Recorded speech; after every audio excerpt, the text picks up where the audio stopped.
Beowulf, translated by Francis B. Grammer. 24. Beowulf spake, bairn of Ecgtheow.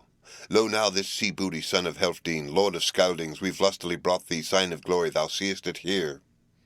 Not lightly did I with my life escape.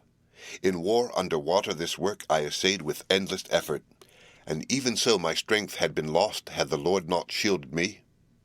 Not a whit could I with runting do in work of war, though the weapon is good.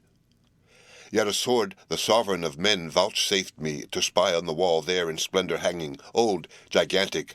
How oft he guides the friendless wight, and I fought with that brand, felling in fight, since fate was with me the house's wardens. That war sword then all burned bright blade when the blood gushed o'er it, battle sweat hot, but the hilt I brought back from my foes. So avenged I their fiendish deeds, death fall of Danes as was due and right. And this is my hest, that in Heorot now safe thou canst sleep with thy soldier band, and every thane of all thy folk, both old and young. No evil fear, Scoutings lord, from that side again, aught ill for thy earls, as erst thou must. Then the golden hilt, for that grey-haired leader, hoary hero, in hand was laid, giant wrought old. So owned and enjoyed it after downfall of devils the Danish lord, wonder-smith's work, since the world was rid of that grim-souled fiend, the foe of God, murder-marked, and his mother as well. Now it passed into power of the people's king, best of all that the oceans bound, who have scattered their gold o'er Scandia's isle. Hrothgar spake, the hilt he viewed, heirloom old, where was etched the rise of that far-off fight when the floods o'erwhelmed raging waves, the race of giants, fearful their fate, a folk estranged from God eternal, whence guerdon due in that waste of waters the wielder paid them. So on the guard of shining gold in runic staves it was rightly said, for whom the serpent-traced sword was wrought, best of blades in bygone days, and the hilt well-rounded, the wise one spake, son of Healfdene, silent were all. Lo, so may he say who sooth and right follows mid-folk of far times mindful, a land-warden old, that this earl belongs to the better breed. So borne aloft, thy fame must fly, O friend my Beowulf, far and wide o'er folksteads many. Firmly thou shalt all maintain mighty strength with mood of wisdom. Love of mine will I assure thee, as a while ago I promised, thou shalt prove a stay in future, in far-off years to folk of thine, to the heroes a help. Was not Heremod thus to offspring of Egwilla, honour Scoutings, nor grew for their grace, but for grisly slaughter, for doom of death to the Danishman? He slew, wrath-swollen, his shoulder comrades, companions at board, so he passed alone, chieftain haughty from human cheer. Though him the Maker with might endowed, delights of power, and uplifted high above all men, yet blood-fierce his mind, his breast-hoard grew, no bracelets gave he to Danes as was due. He endured all joyless strain of struggle and stress of woe, long feud with his folk. Here find thy lesson. Of virtue advise thee. This verse I have said for thee, wise from lapsed winters, wondrous seems how to sons of men Almighty God in the strength of his spirit sendeth wisdom, estate, high station. He swayeth all things. Whiles he letteth right lustily fair the heart of the hero of high-born race, in seed ancestral assigns him bliss. His folk's sure fortress in fee to hold puts in his power great parts of the earth, empire so ample that end of it this wanter of wisdom weeneth none. So he waxes in wealth, no wise can harm him illness or age, no evil cares shadow his spirit, no sword hate threaten from ever an enemy.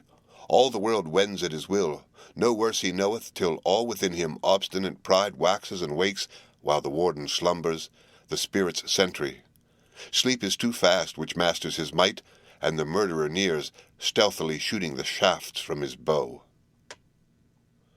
Read by Rick Kistner for Lit2Go on the web at fcit.usf.edu.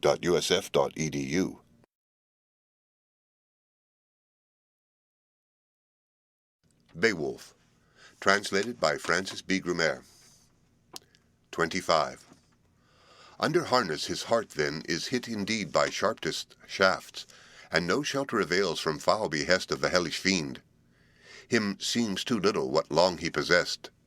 Greedy and grim, no golden rings he gives for his pride, the promised future forgets he, and spurns, with all God has sent him, wonder-wielder of wealth and fame. Yet in the end, it ever comes that the frame of the body fragile yields, fated falls, and there follows another who joyously the jewels divides, the royal riches nor recks of his forebear. Ban then such baleful thoughts, Beowulf dearest, best of men and the better part choose, profit eternal, and temper thy pride, warrior famous. The flower of thy might lasts now a while, but ere long it shall be that sickness or sword thy strength shall minish, or fang of fire, or flooding billow, or bite of blade, or brandished spear, or odious age, or the eye's clear beam wax dull and darken. Death, even thee in haste, shall o'erwhelm, thou hero of war. So the Ring-Danes these half-years 100 I ruled, wielded 'neath welkin, and warded them bravely from mighty ones many o'er Middle-earth, from spear and sword, till it seemed for me no foe could be found under fold of the sky. Lo, sudden the shift! To me, seated secure, came grief for joy, when Grendel began to harry my home, the hellish foe. For those ruthless raids unresting I suffered, heart-sorrow heavy. Heaven be thanked, Lord eternal, for life extended, that I on this head, all hewn and bloody after long evil, with eyes may gaze. Go to the bench now. Be glad at banquet, warrior worthy. A wealth of treasure at dawn of day be dealt between us. Glad was the Geats' lord, going betimes to seek his seat, as the sage commanded. Afresh as before, for the famed in-battle for the band of the hall was a banquet dight nobly anew. The night-helm darkened dusk o'er the drinkers. The doughty ones rose, for the hoary-headed would hasten to rest, age scouting. And eager the Geat shield-fighter sturdy for sleeping yearned. Him, wander-weary, warrior guest from far, a hall thane heralded forth, who by custom courtly cared for all needs of a thane, as in those days warrior wanderers wont to have. So slumbered the stout heart.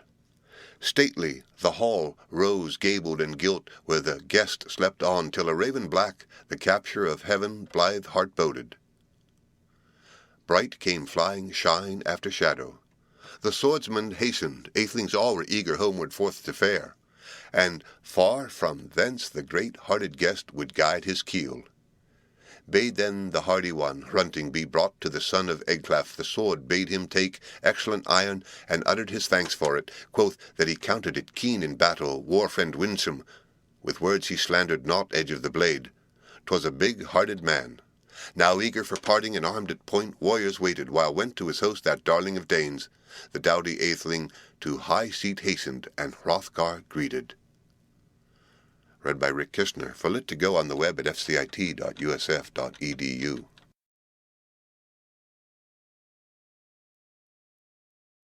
Beowulf, translated by Francis B. Grammer. 26. Beowulf spake, bairn of Ecgtheow. Lo, we seafarers say our will far come men, that we fain would seek Hygelac now.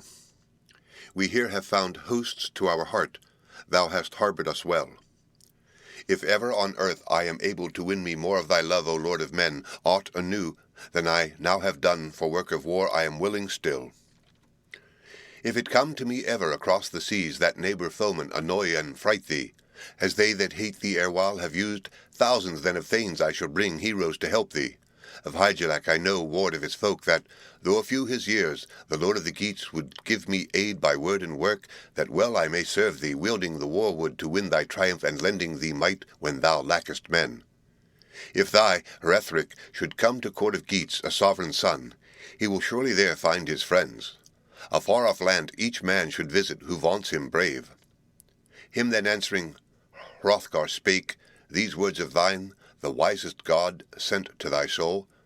No sager counsel from so young in years ere yet have I heard. Thou art strong of main, and in mind art wary, art wise in words. I ween indeed, if ever it hap, that Hrethel's heir by spear be seized, by sword grim battle, by illness or iron, thine elder and lord, people's leader, and life be thine, no seemlier man will the sea-Geats find at all to choose for their chief and king, for hoard guard of heroes, if hold thou wilt thy kinsman's kingdom. Thy keen mind pleases me, the longer the better, Beowulf loved. Thou hast brought it about that both our peoples, sons of the Geat and Spear-Dane folk, shall have mutual peace, and from murderous strife, such as once they waged, from war refrain. Long as I rule this realm so wide, let our hordes be common, let heroes with gold each other greet o'er the gannet's bath, and the ringed prow bear o'er rolling waves tokens of love. I trow my landfolk towards friend and foe are firmly joined, and honour thy keep in the olden way.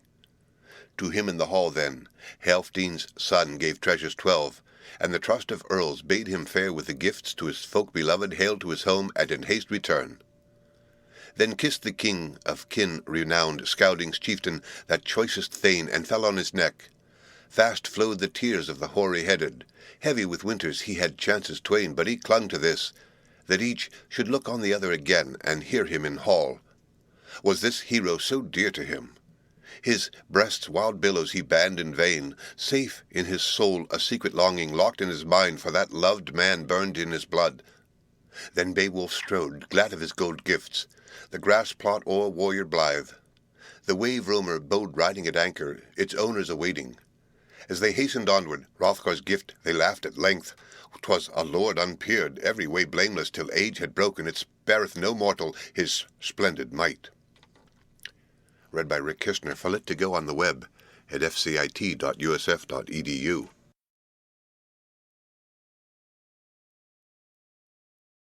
Beowulf, translated by Francis B. Grammer.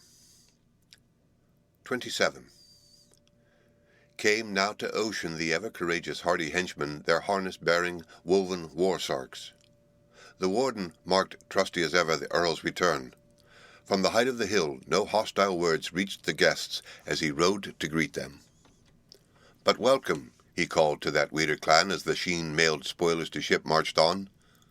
Then on the strand, with steeds and treasure and armour, their roomy and ring-dight ship was heavily laden. High at its mast rose over Hrothgar's hoarded gems. A sword to the boat-guard Beowulf gave, mounted with gold on the mead bench, since he was better esteemed, that blade possessing heirloom old. Their ocean-keel boarding, they drove through the deep and Daneland left. A sea-cloth was set, a sail with ropes firm to the mast. The flood timbers moaned, nor did wind over billows that wave-swimmer blow across from her course. The craft sped on. Foam-necked it floated forth o'er the waves, keel-firm bound over briny currents, till they got them sight of the Geatish cliffs, home-known headlands. High the boat, stirred by winds, on the strand updrove. Helpful at haven, the harbour guard stood, who long already for loved companions by the water had waited and watched afar. He bound to the beach the broad-bosomed ship with anchor bands, lest ocean billows that trusty timber should tear away. Then Beowulf bade them bear the treasure, gold and jewels. No journey far was it thence to go to the giver of rings, Hygelec Hretling. At home he dwelt by the sea-wall close, himself and clan. Haughty that house, a hero the king, high the hall, and Hygd right young, wise and wary. Though winters few in those fortress walls, he had found a home, Harith's daughter. Nor humbled her ways, nor grudged she gifts to the Geatish men of precious treasure. Not thrice pride showed she, folk queen famed, or that fell deceit.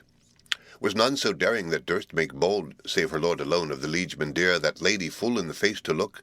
But forged fetters he found his lot, bonds of death. And brief the respite soon as they seized him, his sword doom was spoken, and the burnished blade a baleful murder proclaimed and closed. No queenly way for women to practice, though peerless she, that the weaver of peace from warrior dear, by wrath and lying his life should reave. But Hemming's kinsmen hindered this, for over their ale men also told that of these folk horrors fewer she wrought onslaughts of evil after she went gold-decked bride to the brave young prince, atheling haughty, and off his hall all the fallow flood at her father's bidding safely sought, which since she prospered, royal, throned, rich in goods, thane of the fair life fate had sent her, and leal in love to the lord of warriors. He of all heroes I heard of ever, from sea to sea of the sons of earth, most excellent seemed. Henceforth was praised for his fighting and feeing by far-off men, the spear-bold warrior, wisely he ruled over his empire. Eoma woke to him help of heroes, Hemming's kinsman, grandson of Garmund, grim in war. Read by Rick Kistner, for lit to go on the web at fcit.usf.edu.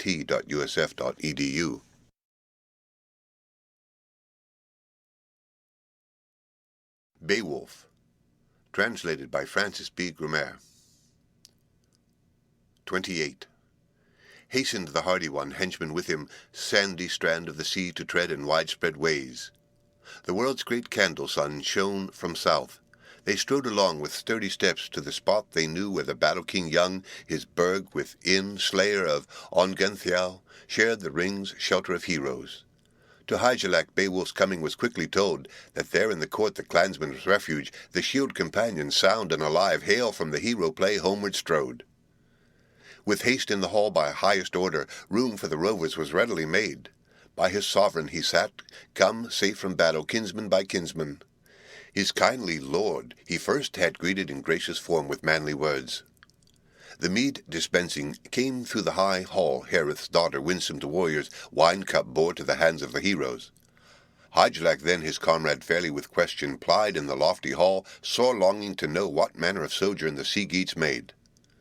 What came of thy quest, my kinsman Beowulf, when thy yearning suddenly swept thee yonder battle to seek o'er the briny sea combat in Heorot? Hrothgar, couldst thou aid at all the honoured chief in his wide-known woes? With waves of care my sad heart seethed. I sore mistrusted my loved one's venture. Long I begged thee by no means to seek that slaughtering monster, but suffer the South Danes to settle their feud themselves with Grendel. Now God be thanked that safe and sound I can see thee now. Beowulf spake, the bairn of Ecgtheow.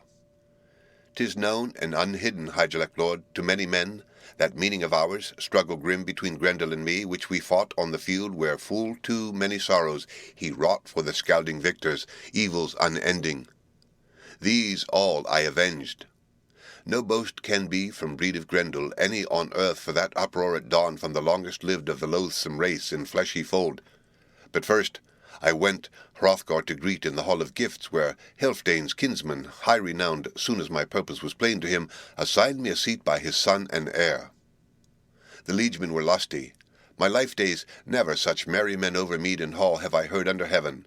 The high-born queen, people's peace-bringer, passed through the hall, cheering the young clansmen, clasps of gold, ere she sought her seat to sundry gave. Oft to the heroes, Hrothgar's daughter, to earls in turn the ale-cup tendered, she whom I heard these hall companions Frowaru name when fretted gold she proffered the warriors. Promised is she, gold-decked maid, to the glad son of Froda. Sage this seems to the Scauding's friend, kingdom's keeper, he counts it wise this woman to wed, so, and ward off feud, store of slaughter. But seldom ever when men are slain does the murder-spear sink but briefest, while though the bride be fair. Nor haply will like it the Hrothgar lord, and as little each of his liegemen all, when a thane of the Danes in that doughty throng goes with the lady along their hall, and on him the old-time heirlooms glisten, hard and ring-decked, Hrothgar's treasure, weapons that once they wielded fair until they lost at the linden play, liegemen, leal, and their lives as well.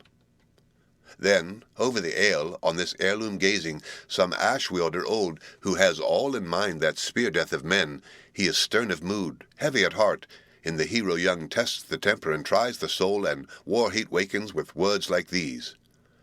Canst thou not, comrade, ken that sword which to the fray thy father carried in his final feud, neath the fighting mask, dearest of blades, when the Danish slew him, and wielded the war-place on Withergild's fall, after havoc of heroes, those hardy Scaudings? Now the son of a certain slaughtering Dane, proud of his treasure, paces his hall, joys in the killing, and carries the jewel that rightfully ought to be owned by thee.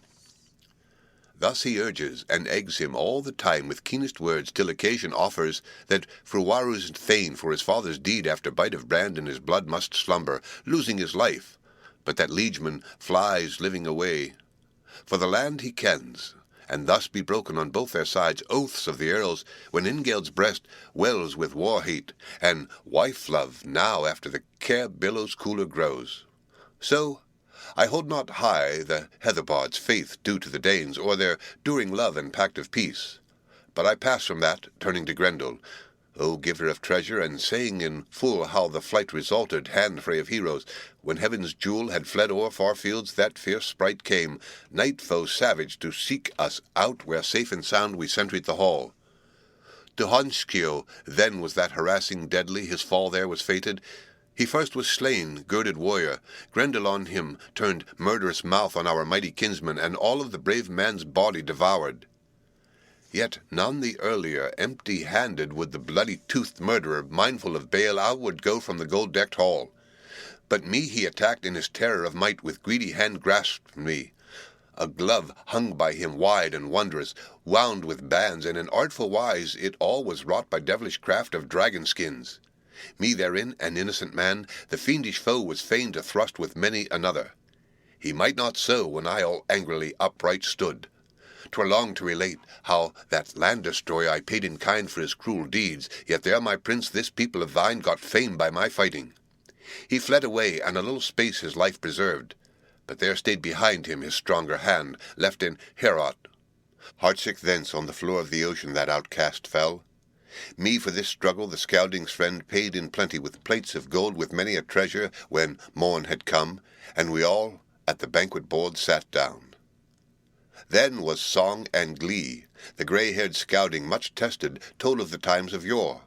Whiles the hero his harp bestirred would of delight, now lays he chanted of sooth and sadness, or set aright legends of wonder, the wide-hearted king, or for years of his youth he would yearn at times for strength of old struggles, now stricken with age, hoary hero.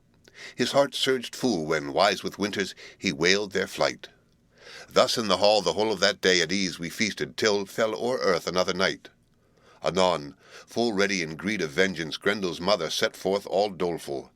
Dead was her son through war-hate of Weders. Now, woman monstrous with fury, fell a foeman she slew, avenged her offspring. From Aesgir old loyal counsellor life was gone.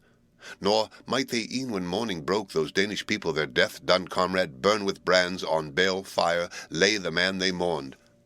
Under a mountain stream she had carried the corpse with cruel hands. For Hrothgar that was the heaviest sorrow of all that had laden the lord of his folk. The leader then by thy life besought me, sad was his soul, in the sea waves coiled to play the hero, and hazard my being for glory of prowess. My guerdon he pledged. I then in the waters, 'tis widely known, that seafloor guardian savage found. Hand to hand there awhile we struggled, billows welled blood. In the briny hall her head I hewed with a hardy blade from Grendel's mother, and gained my life, though not without danger. My doom was not yet. Then the haven of heroes, Helfdene's son, gave me and Garden great gifts of price. Read by Rick Kirshner for Lit to Go on the web at fcit.usf.edu.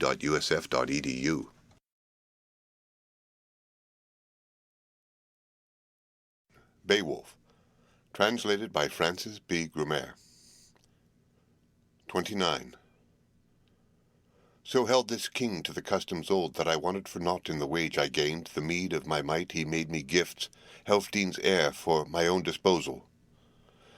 Now to thee, my prince, I proffer them all, gladly give them. Thy grace alone can find me favour. Few indeed have I of kinsmen, save Hygelac, thee. Then he bade them bear him the boar-head standard, the battle-helm high, and breastplate grey, the splendid sword, then spake in form. Me this war-gear the wise old prince Hrothgar gave, and his hest he added, that its story be straightway said to thee. A while it was held by Hrothgar king, for long time lord of the land of Scoundings. Yet not to his son the sovereign left it, to daring Hrothgar, dear as he was to him, his harness of battle. Well, hold thou it all. And I heard that soon passed o'er the path of this treasure an apple fallow, 4 good steeds, each like the others, arms and horses he gave to the king. So should kinsmen be, not weave one another the net of wiles, or with deep hid treachery death contrive for neighbour and comrade. His nephew was ever by hardy Hygelac held full dear, and each kept watch o'er the other's weal. I heard too the necklace to Hygd he presented, wonder-wrought treasure, which Wealhtheow gave him, sovereign's daughter. 3 steeds he added, slender and saddled gay. Since such gift the gem gleamed bright on the breast of the queen. Thus showed his strain the son of Ecgtheow, and as a man remarked for mighty deeds and acts of honour. At ale he slew not comrade or kin, nor cruel his mood, though of sons of earth his strength was greatest, a glorious gift that God had sent the splendid leader. Long was he spurned and worthless by Geatish warriors held. Him at mead the master of clans failed full oft to favour at all. Slack and shiftless the strong men deemed him profitless prince. But payment came to the warrior honoured for all his woes. Then the bulwark of earls bade bring within hardy chieftain Hrethel's heirloom garnished with gold. No Geat e'er knew in shape of a sword a statelier prize. The brand he laid in Beowulf's lap, and of hides assigned him 7,000 with house and high seat. They held in common land alike by their line of birth, inheritance, home, but higher the king because of his rule o'er the realm itself. Now further it fell within the flight of years, with harryings horrid, that Hygelac perished, and Heardred too, by hewing of swords under the shield wall slaughtered lay, when him at the van of his victor folk sought hardy heroes, Skilfing's in arms o'erwhelming Hereric's nephew. Then Beowulf came as king this broad realm to wield, and he ruled it well 50 winters, a wise old prince, warding his land, until one began in the dark of night a dragon to rage.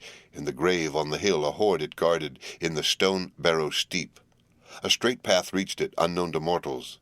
Some man, however, came by chance that cave within to the heathen hoard. In hand he took a golden goblet, nor gave he it back, stole with it away while the watcher slept by thievish wiles. For the warden's wrath prince and people must pay betimes. Read by Rick Kistner. For Lit to Go on the web at fcit.usf.edu.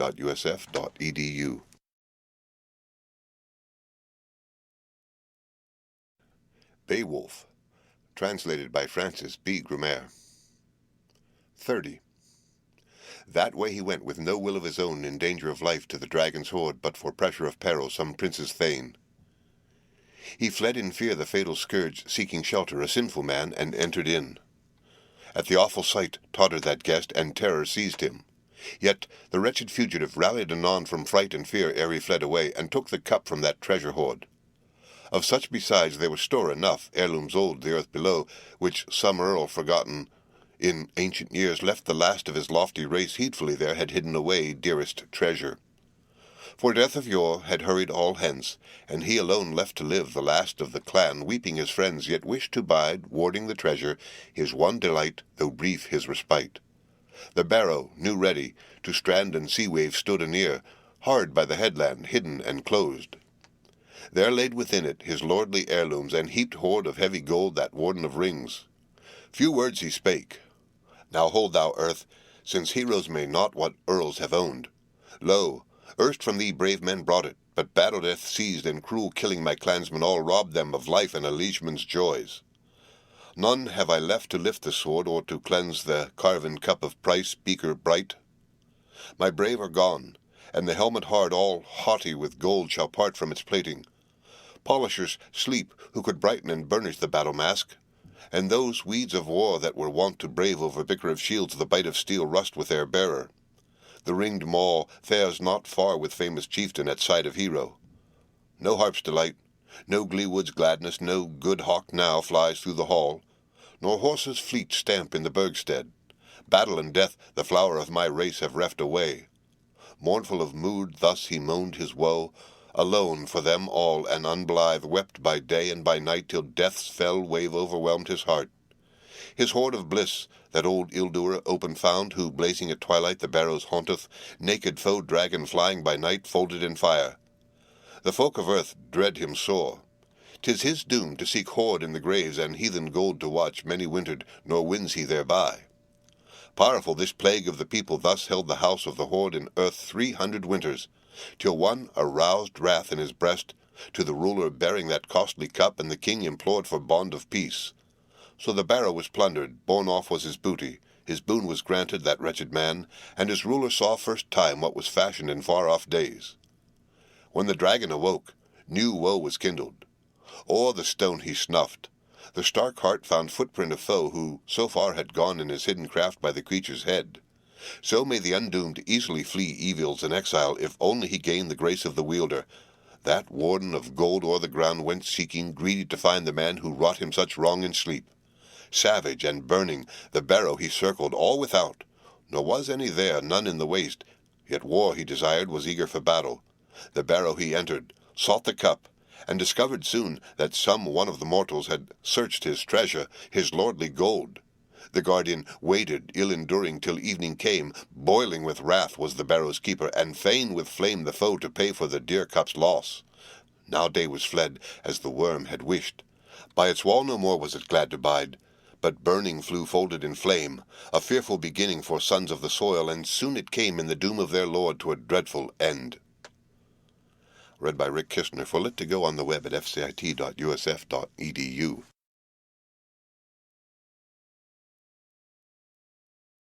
Beowulf, Translated by Francis B. Grammer. 31. Then the baleful fiend its fire belched out, and bright homes burned. The blaze stood high, all land's folk frighting. No living thing would that loathly one leave, as aloft it flew. Wide was the dragon's warring scene, its fiendish fury far and near, as the grim destroyer those Geatish people hated and hounded.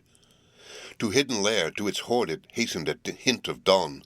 Folk of the land it had lapped in flame with bale and brand. In its barrow it trusted, its battling and bulwarks, that boast was vain. To Beowulf then the bale was told quickly and truly. The king's own home, of buildings the best, in brand waves melted that gift throne of Geats. To the good old man, sad in heart, 'twas heaviest sorrow. The sage assumed that as sovereign god he had angered, breaking ancient law, and embittered the lord. His breast within with black thoughts welled, as his wont was never. The folk's own fastness that fiery dragon with flame had destroyed, and the stronghold all washed by waves. But the warlike king, prince of the Weders, plotted vengeance. Warrior's bulwark he bade them work, all of iron, the earl's commander a war-shield wondrous. Well he knew that forest wood against fire were worthless, Linden could aid not. Atheling brave, he was fated to finish this fleeting life, his days on earth, and the dragon with him, though long it had watched o'er the wealth of the hoard. Shame, he reckoned it, sharer of rings, to follow the flyer afar with a host, a broad-flung band, nor the battle feared he, nor deemed he dreadful the dragon's warring, its vigour and valour. Ventures desperate he had passed a-plenty, and perils of war contest crash, since, conqueror proud, Hrothgar's hall he had wholly purged, and in grapple had killed the kin of Grendel, loathsome breed. Not least was that of hand-to-hand fights, where Hygelac fell, when the ruler of Geats in rush of battle, lord of his folk in the Frisian land, son of Hrethel, by sword draughts died, by brands down-beaten. Thence Beowulf fled, through strength of himself and his swimming power, though alone, and his arms were laden with 30 coats of mail when he came to the sea. Nor yet might Hetwaris haughtily boast their craft of contest, who carried against him shields to the fight. But few escaped from strife with the hero to seek their homes. Then swam over ocean Ecgtheow's son, lonely and sorrowful, seeking his land, where Hygd made him offer of hoard and realm, rings and royal seat, reckoning not the strength of her son to save their kingdom from hostile hordes after Hygelac's death. No sooner for this could the stricken ones in any wise move that Atheling's mind over young Heardred's head as lord and ruler of all the realm to be. Yet the hero upheld him with helpful words, aided in honour till, older grown, he wielded the Weder Geats. Wandering exile sought him o'er seas the sons of Ohtere, who had spurned the sway of the Skyfling's helmet. The bravest and best that broke the rings in Swedish land of the Sea King's line, haughty hero. Hence Heardred's end. For shelter he gave them, sword death came, the blades fell blow to bairn of Hygelac. But the son of Ongentheow sought again house and home when Heardred fell, leaving Beowulf, lord of Geats and Gift-Seat's master, a good king he. Read by Rick Kistner for Let to Go on the web at fcit.usf.edu.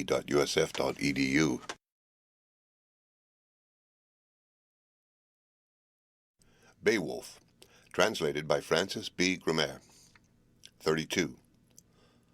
The fall of his lord he was fain to requite in after days, and to Eadgils he proved friend to the friendless, and forces sent over the sea to the son of Ohtere, weapons and warriors. Well repaid he those care paths cold when the king is slew. Thus safe through struggles the son of Ecgtheow had passed a-plenty, through perils dire with daring deeds, till this day was come that doomed him now with the dragon to strive. With comrades 11, the lord of Geats, swollen in rage, went seeking the dragon. He had heard whence all the harm arose, and the killing of clansmen, that cup of price on the lap of the lord had been laid by the finder. In the throng was this 1/13th man, starter of all the strife, and ill, care-laden captive, cringing thence forced and reluctant, he led them on till he came in ken of that cavern hall, the barrow delved near billowy surges, flood of ocean. Within 'twas full of wire gold and jewels. A jealous warden, warrior trusty, the treasures held, lurked in his lair. Not light the task of entrance for any of earth-born men. Sat on the headland, the hero king spake words of hail to his hearth companions, gold friend of Geats. All gloomy his soul, wavering, death-bound. Wired full nigh stood ready to greet the grey-haired man, to seize his soul hoard, sunder apart life and body. Not long would be the warrior's spirit enwombed with flesh. Beowulf spake, the bairn of Ecgtheow.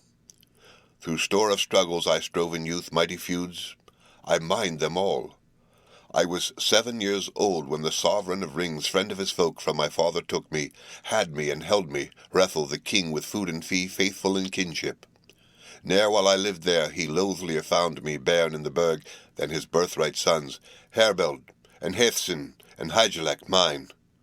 For the eldest of these, by unmeet chance, by kinsman's deed, was the deathbed strewn, when Hæthcyn killed him with horny bow, his own dear liege laid low with an arrow, missed the mark, and his mate shot down one brother the other with bloody shaft. A feeless fight and a fearful sin, horror to Hrethel, yet hard it was, unavenged must the atheling die.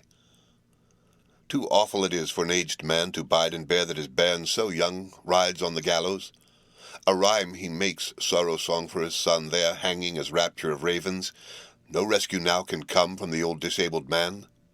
Still is he minded as morning breaks of the heir gone elsewhere. Another he hopes not he will bide to see his burg within his ward for his wealth, now the one has found doom of death that the deed incurred.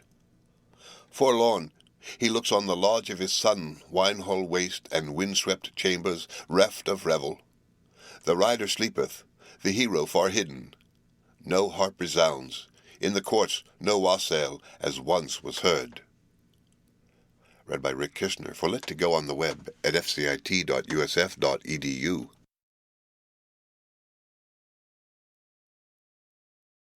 Beowulf, translated by Francis B. Grammer.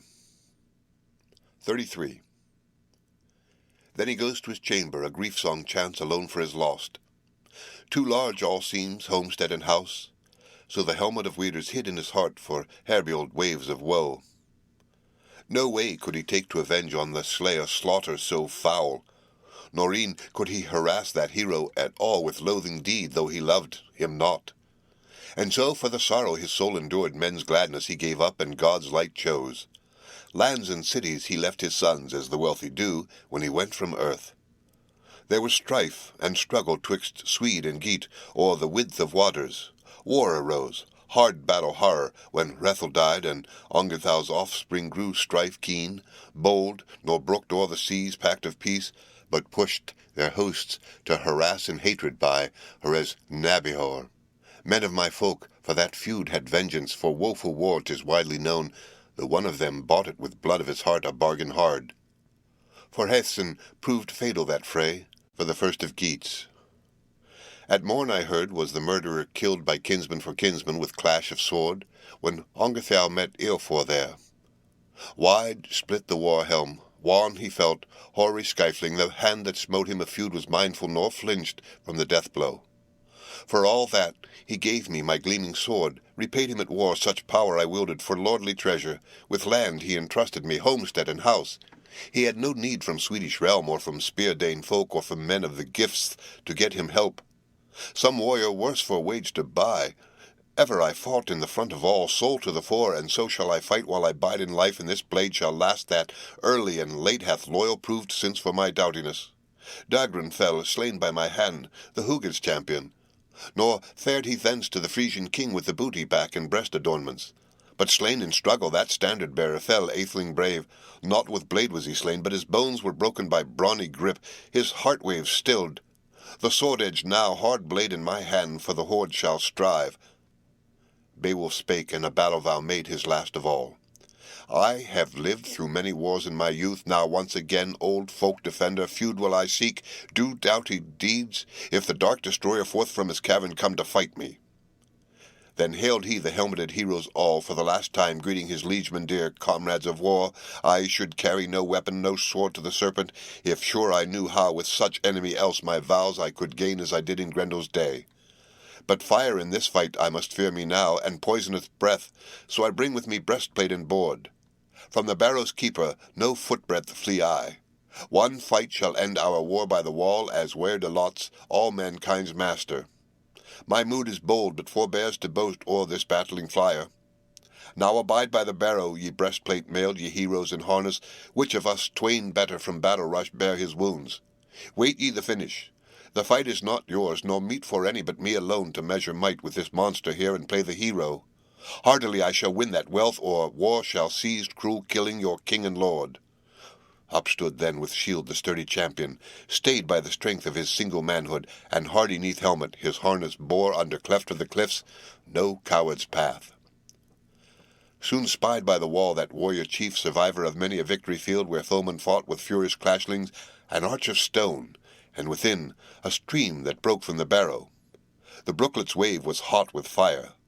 The horde that way he never could hope unharmed to near, or endure those deeps for the dragon's flame. Then let from his breast, for he burst with rage, the wader great prince a word outgo, stormed the stark heart, stern went ringing, and clear his cry 'neath the cliff rocks grey. The horde guard heard a human voice. His rage was enkindled. No respite now for pact of peace. The poisoned breath of that foul worm first came forth from the cave, hot reek of fight. The rocks resounded. Stout by the stone way his shield he raised, lord of the Geats, against the loathed one. While with courage keen that coiled foe came seeking strife, the sturdy king had drawn his sword, not dull of edge, heirloom old, and each of the two felt fear of his foe, though fierce their mood. Stoutly stood with his shield high raised the warrior king, as the worm now coiled together amain. The mailed one waited. Now spire by spire, fast sped and glided that blazing serpent. The shield protected soul and body a shorter while for the hero king than his heart desired, could his will have wielded the welcome respite but once in his life. But Wyard denied it, and victory's honours. His arm he lifted, lord of the Geats, the grim foe smote with Aethling's heirloom. Its edge was turned brown, blade on the bone, and bit more feebly than its noble master had need of then in his baleful stress. Then the barrow's keeper waxed full wild for that weighty blow, cast deadly flames, wide drove and far those vicious fires. No victor's glory the Geats' lord boasted, his brand had failed, naked in battle as never it should, excellent iron. 'Twas no easy path that Ecgtheow honoured ere must tread over the plain to the place of the foe, for against his will he must win a home elsewhere, far as must all men, leaving this lapsing life. Not long it was ere those champions grimly closed again. The horde guard was heartened. High heaved his breast once more, and by peril was pressed again, enfolded in flames the folk commander. Nor yet about him his band of comrades, son of Aethelings, armed, stood with warlike front, to the woods they bent them, their lives to save. But the soul of one with care was cumbered. Kinship true can never be marred in a noble mind. Read by Rick Kistner for Lit to Go on the web at fcit.usf.edu.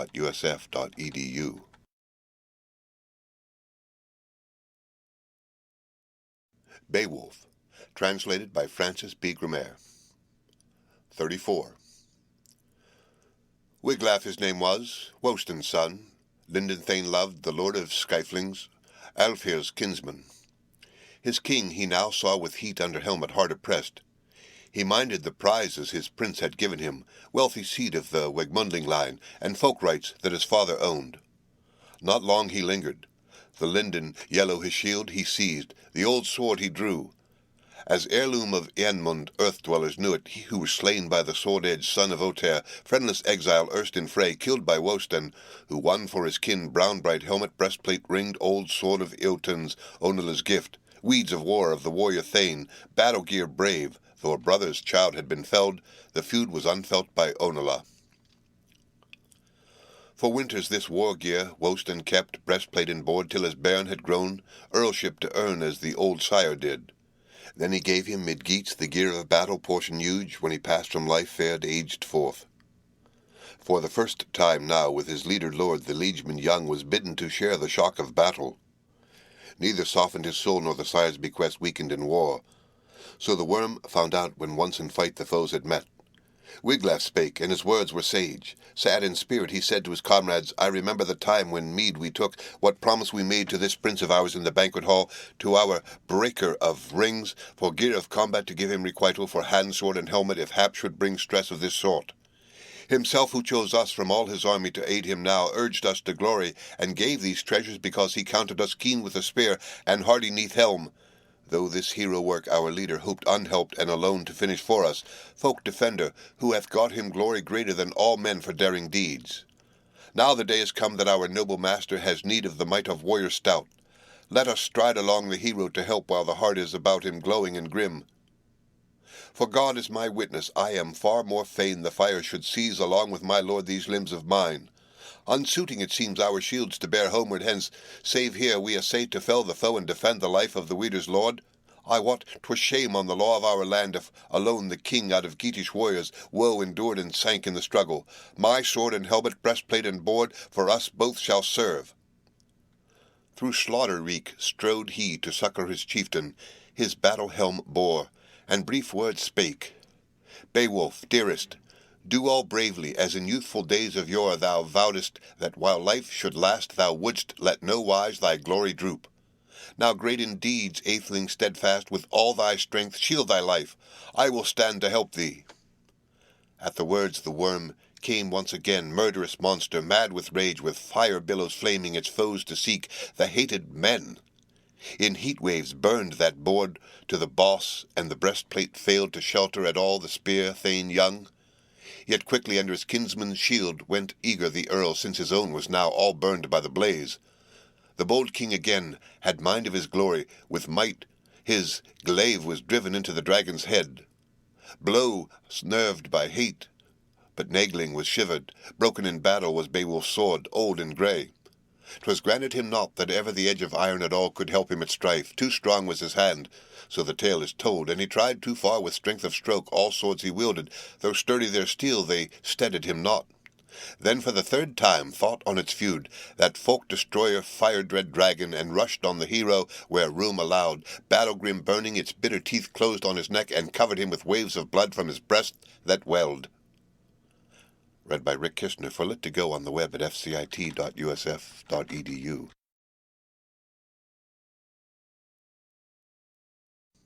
Beowulf, translated by Francis B. Grumer.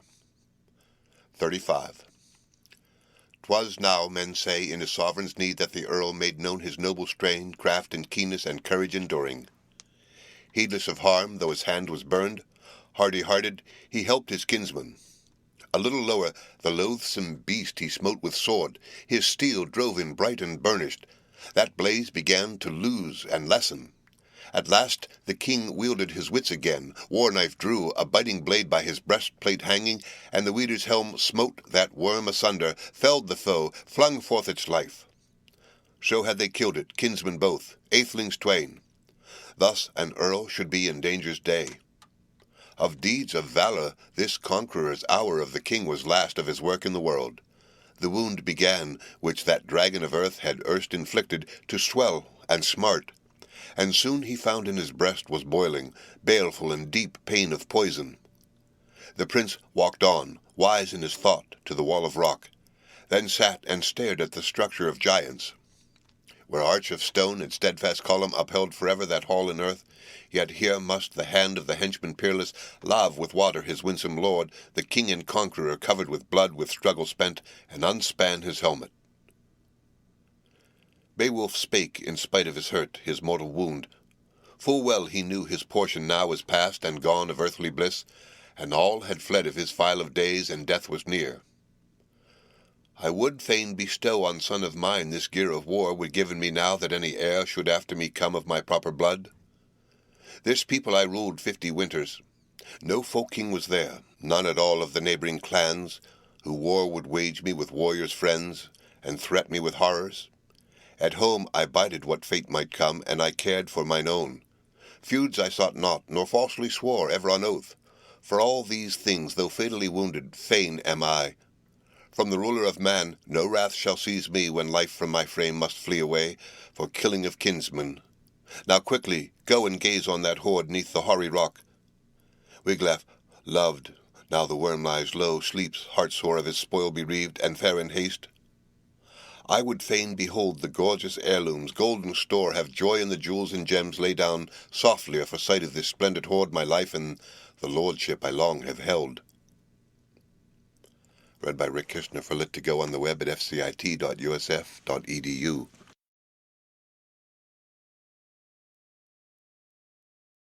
Beowulf, translated by Francis B. Grumer. 36. I have heard that swiftly the son of Wostan, at wish and word of his wounded king, war-sick warrior, woven mail-coat, battle-sark, borne neath the barrow's roof.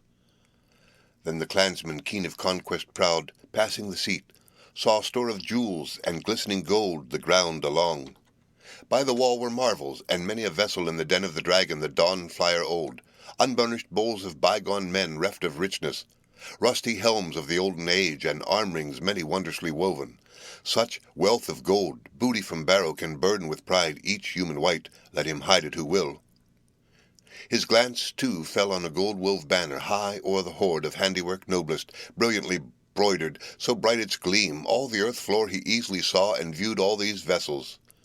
No vestige now was seen of the serpent. The sword had ta'en him. Then I heard the hill of its hoard was reft. Old work of giants, by one alone he burdened his bosom with beakers and plate, at his own good will, and the ensign took brightest of beacons. The blade of his lord, its edge was iron, had injured deep one that guarded the golden hoard many a year, and its murder fire spread hot round the barrow in horror billows at midnight hour, till it met its doom.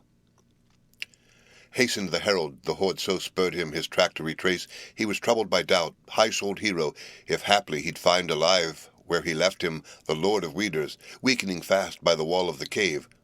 So he carried the load. His lord and king he found all bleeding, famous chief at the lapse of life. The liegeman again splashed him with water, till point of word broke through the breast hoard. Beowulf spake, sage and sad, as he stared at the gold. For the golden treasure to God my thanks. To the wielder of wonders with words I say, for what I behold to heaven's Lord, for the grace that I give such gifts to my folk, or ever the day of my death be run. Now I've bartered here for booty of treasure the last of my life. So look ye well to the needs of my land. No longer I tarry. A barrow bid ye the battle-fanned raise for my ashes. 'Twill shine by the shore of the flood to folk of mine memorial fair, on Hrone's headland high uplifted, that ocean wanderers oft may hail Beowulf's barrow, as back from far they drive their keels o'er the darkling wave. From his neck he unclasped the collar of gold. Valorous king to his vassal gave it, with bright gold helmet, breastplate, and ring. To the youthful thane bade him use them in joy. Thou art end and remnant of all our race, the Wagbunding name, for Weird hath swept them all my line to the land of doom, earls in their glory. I after them go. This word was the last which the wise old man harboured in heart, ere hot death waves of balefire he chose. From his bosom fled his soul, to seek the saint's reward. Read by Rick Kishner for Lit2Go on the web at fcit.usf.edu.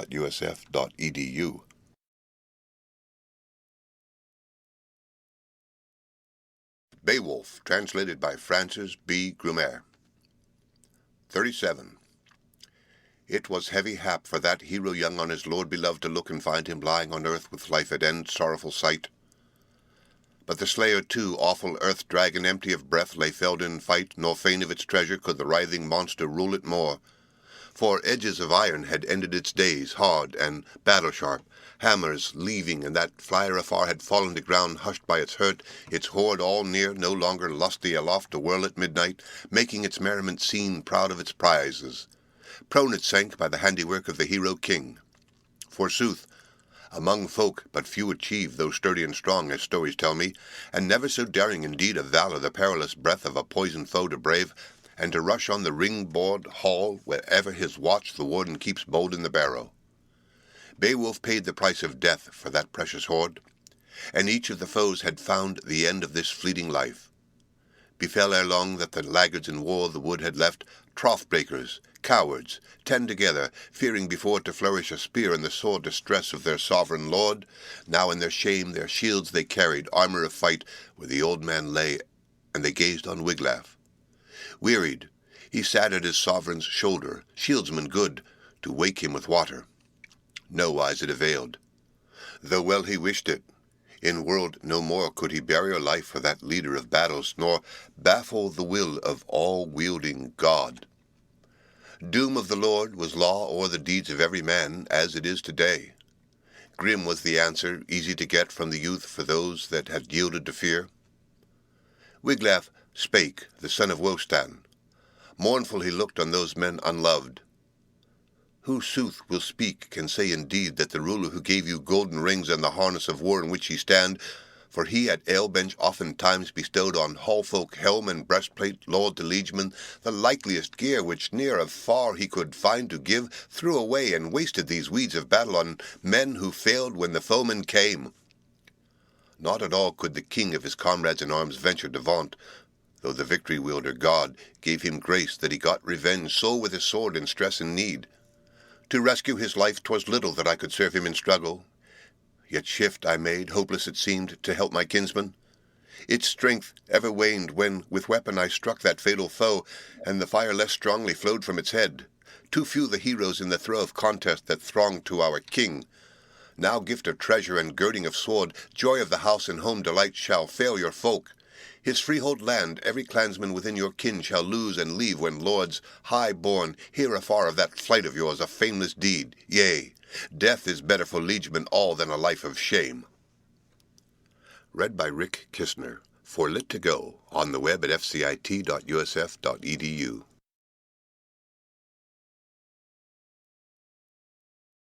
Beowulf, translated by Francis B. Grumer.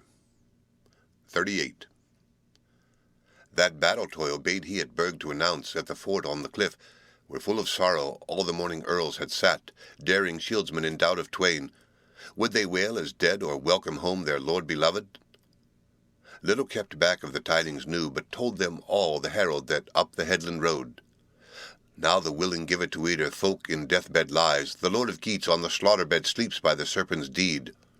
And beside him is stretched that slayer of men with knife wounds sick. No sword availed on the awesome thing in any wise to work a wound. There Wiglaf sitteth, woe stands bairn by Beowulf's side, the living earl by the other dead, and heavy of heart a head-watch keeps o'er friend and foe.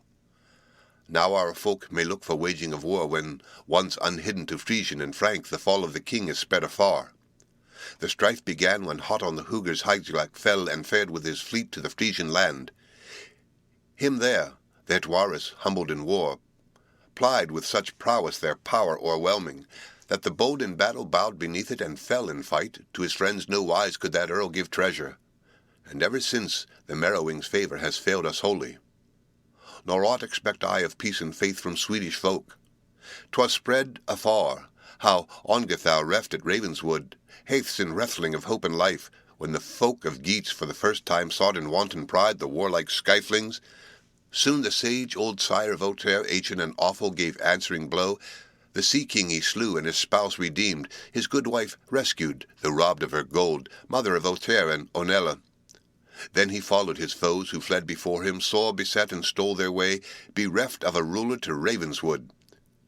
With his host he besieged there what swords had left, the weary and wounded. Woes he threatened the whole night through to that hard-pressed throng. Some with the morrow his sword should kill, some should go to the gallows tree for rapture of ravens.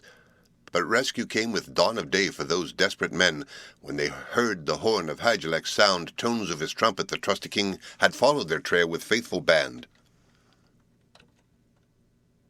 Read by Rick Kistner for Lit to Go on the web at fcit.usf.edu.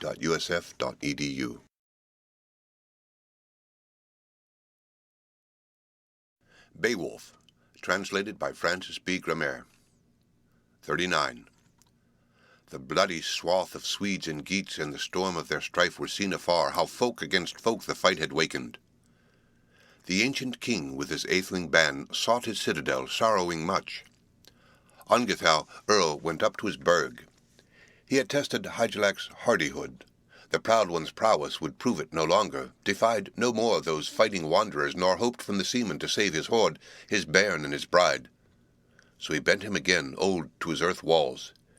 Yet after him came with slaughter for Swedes the standards of Hygelac, o'er peaceful plains in pride advancing, till wrestlings fought in the fenced town.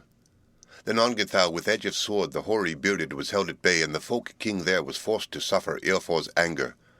In ire at the king, Wolf wardering with weapon struck, and the chieftain's blood for that blow in streams flowed neath his hair.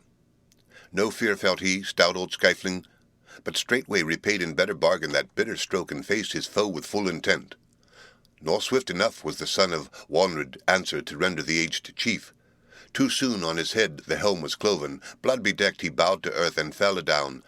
Not doomed was he yet, and well he waxed, though the wound was sore. Then the hardy Hygelac Thane, when his brother fell with broad bands, smote giant's sword crashing through giant's helm across the shield wall, sank the king, his folk's old herdsman, fatally hurt. There were many to bind the brother's wounds and lift him, fast as fate allowed his people to wield the place of war. But Eofor took from Ongenthal, earl from other, the iron breastplate, hard sword hilted and helmet too, and the whole chief's harness to Hygelac carried, who took the trappings and truly promised rich fee midfolk, and fulfilled it so. For that grim strife gave the Geatish lord Hrethel's offspring, when home he came to Eofor and Wulf, a wealth of treasure. Each of them had 100,000 in land and linked rings, nor at less price reckoned mid-earth men such mighty deeds. And to Eofor he gave his only daughter in pledge of grace, the pride of his home. Such is the feud, the foeman's rage, death-hate of men. So I deem it sure that the Swedish folk will seek us home for this fall of their friends, the fighting Skalflings. When once they learn that our warrior leader lifeless lies, who land and hoard ever defended from all his foes, furthered his folk's weal, finished his course a hardy hero. Now haste is best, that we go to gaze on our Geatish lord, and bear the bountiful breaker of rings to the funeral pyre. No fragments merely shall burn with the warrior, wealth of jewels, gold untold and gained in terror, treasure at last with his life obtained, all of that booty the brands shall take, fire shall eat it. No earl must carry memorial jewel, no maiden fair shall wreathe her neck with noble ring. Nay, sad in spirit and shorn of her gold, oft shall she pass o'er paths of exile. Now our Lord all laughter has laid aside, all mirth and revel. Many a spear mourning cold shall be clasped amain, lifted aloft, nor shall lilt of harp those warriors wake, but the wan-hued raven, fain o'er the fallen, his feast shall praise, and boast to the eagle how bravely he ate when he and the wolf were wasting the slain. So he told his sorrowful tidings, and little he lied, the loyal man of word or of work. The warriors rose sad. They climbed to the cliff of eagles, went, welling with tears, the wonder to view. Found on the sand there, stretched at rest, their lifeless lord, who had lavished rings of old upon them. Ending day had dawned on the doughty one. Death had seized in woeful slaughter the Weder's king. There saw they, besides, the strangest being, loathsome, lying their leader near, prone on the field. The fiery dragon, fearful fiend with flame, was scorched. Reckoned by feet, it was 50 measures in length as it lay.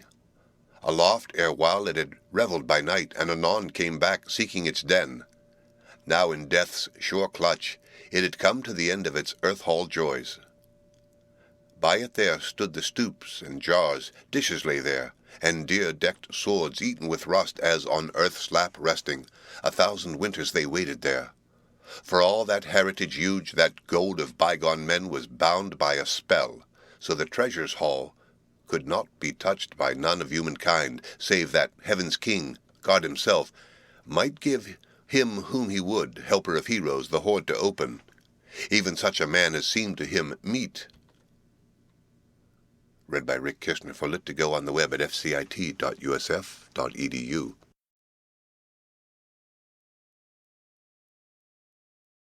Beowulf, translated by Francis B. Grumer. 40. A perilous path it proved he trod, who heinously hid that hall within, wealth under wall. Its watcher had killed one of a few, and the feud was avenged in woeful fashion. Wondrous seems it what manner a man of might and valor oft ends his life, when the earl no longer in mead hall may live with loving friends. So Beowulf, when that barrow's warden he sought in the struggle, himself knew not in what wise he should wend from the world at last. For princes potent, who placed the gold with a curse to doomsday, covered it deep, so that marked with sin the man should be hedged with horrors, in hell bonds fast, racked with plagues who should rob their hoard. Yet no greed for gold, but the grace of heaven, ever the king had kept in view. Wiglaf spake, the son of Wostan. At the mandate of one, oft warriors many sorrow must suffer, and so must we. The people's shepherd showed not aught of care for our counsel, king beloved. That guardian of gold he should grapple not, urged we, but let him lie where he long had been in his earth-hall, waiting the end of the world, the hest of heaven. This hoard is ours, but grievously gotten, too grim the fate which thither carried our king and lord. I was within there, and all I viewed, the chambered treasure, when chance allowed me, and my path was made in no pleasant wise, under the earth wall. Eager, I seized such heap from the hoard as hands could bear, and hurriedly carried it hither back to my liege and lord. Alive was he still wielding his wits. The wise old man spake much in his sorrow, and sent you greetings, and bade that ye build, when he breathed no more, on the place of his balefire a barrow high, memorial mighty. Of men was he worthiest warrior wide earth o'er, the while he had joy of his jewels and burg. Let us set out in haste now, the second time, to see and search this store of treasure, these wall-hid wonders, the way I show you, where gathered near, ye may gaze your fill at broad golden rings. Let the bier soon made be all in order when out we come, our king and captain to carry thither, man beloved, where long he shall bide safe in the shelter of sovereign God. Then the Baird of Wostan bade command hardy chief to heroes many that owed their homesteads hither to bring firewood from far, or the folk they ruled for the famed one's funeral. Fire shall devour and wan flames feed on the fearless warrior, who oft stood stout in the iron shower when sped from the string a storm of arrows, shot o'er the shield wall the shaft held firm, featly feathered followed the barb. And now the sage young son of Wostan, 7 chose of the chieftain's thanes, the best he found that band within, and went with these warriors, one of 8, under hostile roof. In hand, one bore a lighted torch and led the way. No lots they cast for keeping the hoard when once the warriors saw it in hall, altogether without a guardian lying there lost, and little they mourned when they had hastily haled it out, dear-bought treasure. The dragon they cast, the worm, o'er the wall for the wave to take, and surges swallowed that shepherd of gems. Then the woven gold on a wain was laden countless quite, and the king was born, hoary hero, to Hrone's nest. Read by Rick Kistner. For lit to go on the web at fcit.usf.edu.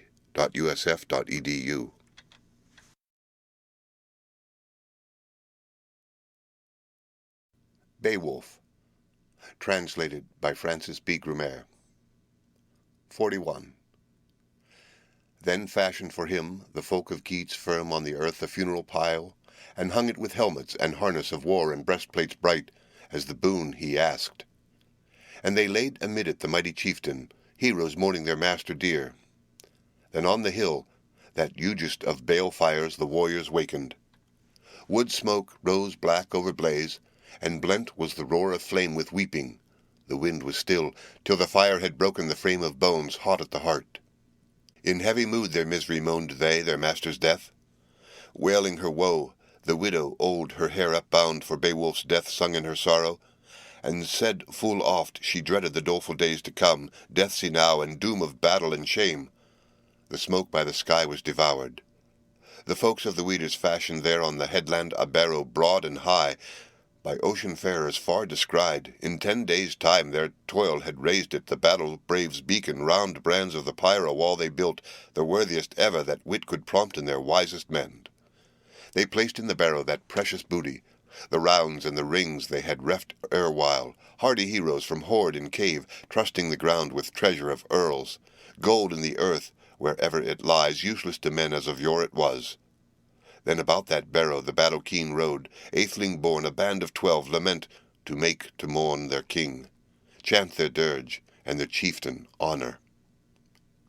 They praised his earlship, his acts of prowess, worthily witnessed, and well it is that men their master-friend mightily laud, heartily love, when hence he goes from life in the body forlorn away.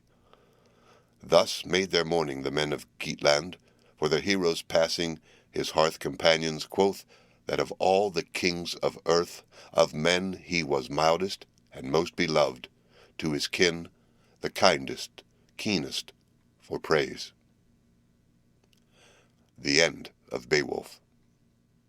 Read by Rick Kistner, for lit to go on the web at fcit.usf.edu.